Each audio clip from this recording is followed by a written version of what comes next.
Ever wondered what a political circus looks like? Just turn on the DNC convention in Chicago. The lies, the spin. It's like a three-ring event where everyone's a clown. We're going to break down how these politicians are straight up lying, and not just the usual spin the truth way. It's more like they don't care that you know they're lying. But there's one Democrat liar in particular that I want to focus on because he's my governor, and he actually had the balls to spread the Charlottesville lie that has been debunked 6 ways from Sunday. We're going to have fun debunking him. Let's get into it. Hey guys, welcome back to the channel. Now, please subscribe and hit the bell so that you don't miss any of our videos when they come out. All right. Now, let's talk about the disaster that is the DNC convention in Chicago. I've been watching it so that you don't have to. Trust me, you're welcome. But what I noticed over and over again was how effortlessly everyone lied. It was like watching a bunch of high schoolers who just got caught breaking curfew, and instead of owning up, they're doubling down. It wasn't just spin. It was brazen, unapologetic lying. And it was all about Trump. Take, for instance, Pennsylvania Governor Josh Shapiro. Now, Shapiro's no stranger to bending the truth, but during this convention, he took it to a whole new level. CNN's Caitlin Collins, another beacon of honesty, right, decided to ask him about Trump's comments regarding Kamala Harris supposedly passing him up as the VP pick because he's Jewish. Classic trap question. But what did Shapiro do? He ran straight into the lie and then kept on running. All right, guys, here is Governor Josh Shapiro. He's on the floor of the convention. He's got Caitlin Collins from CNN who's going to ask him a question about something Trump said. Let's see where he goes with it. Anti-Semitism is what played a role in you not ultimately being selected as the vice president. What's your response to that? Donald Trump has absolutely no credibility to speak on that issue. He is a person who's acted bigoted. He is a person. Wait a minute. Donald Trump did what many presidents promised to do and never did for Israel. He moved our embassy from Tel Aviv to Jerusalem.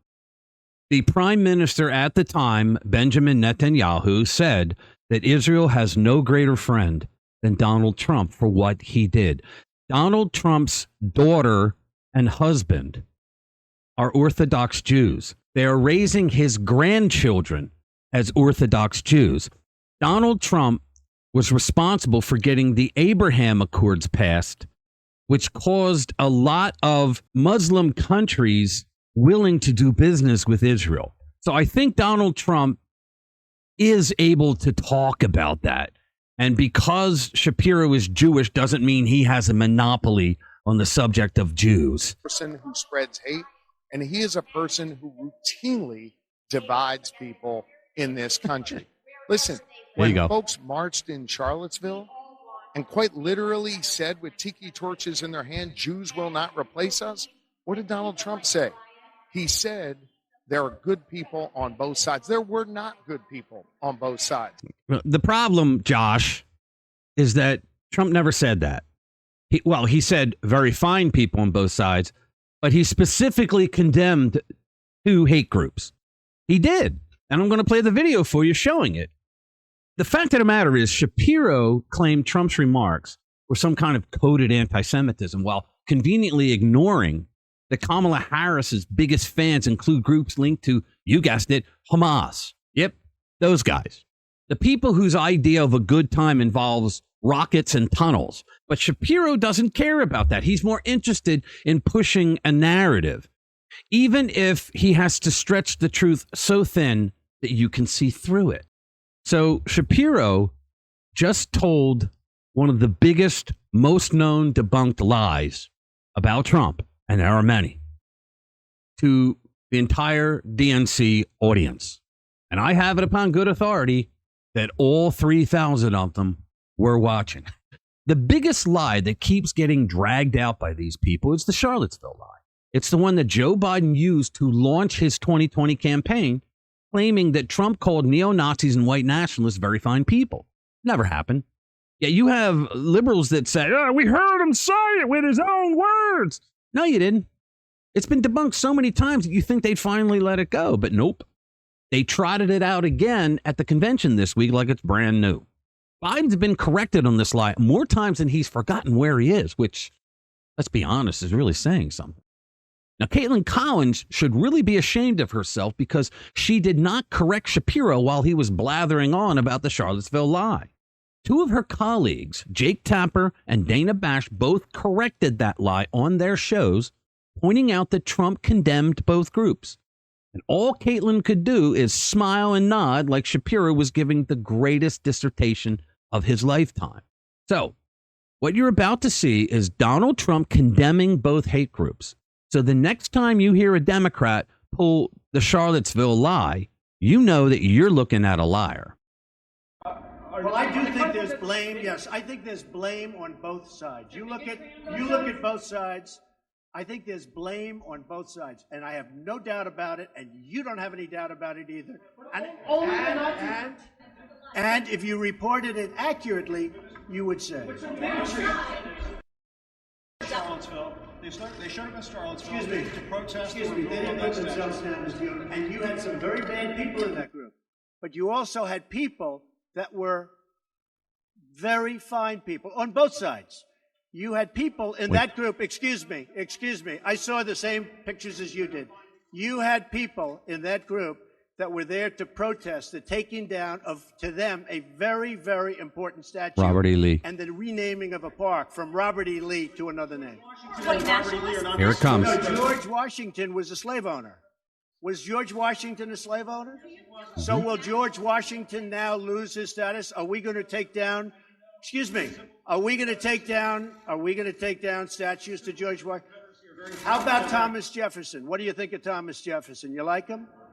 Okay, good. Are we going to take down the statue? Because he was a major slave owner. Now we're going to take down his statue.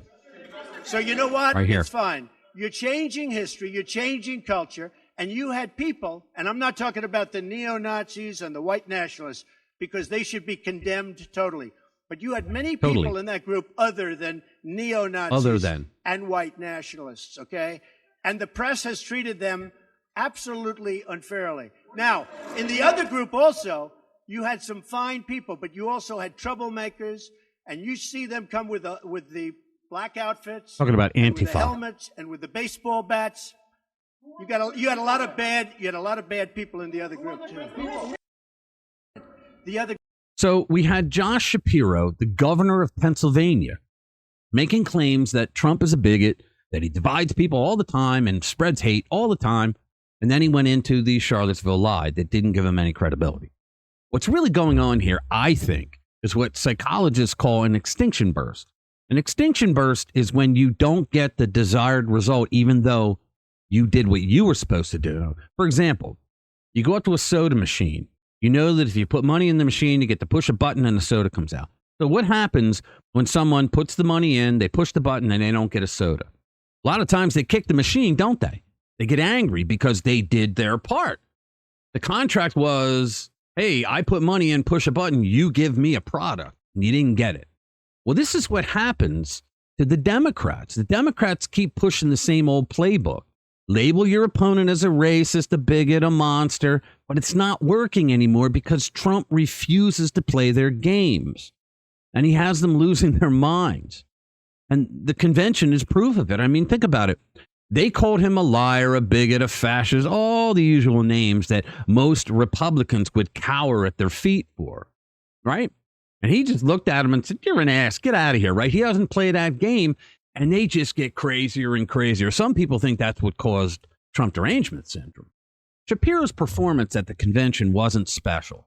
It's just another example of the Democratic Party's desperation. When the truth doesn't work for them, they just lie louder. But here's the thing. They're starting to look ridiculous, even to people who aren't paying attention. The more they push these transparent lies, the more they expose themselves as what they really are. Out of touch, out of ideas, and out of time. All right. Thanks for watching. Subscribe and hit the notification bell if you want to be kept up to date with the latest nonsense coming from the DNC. I'll see you in the next one. Spread the word.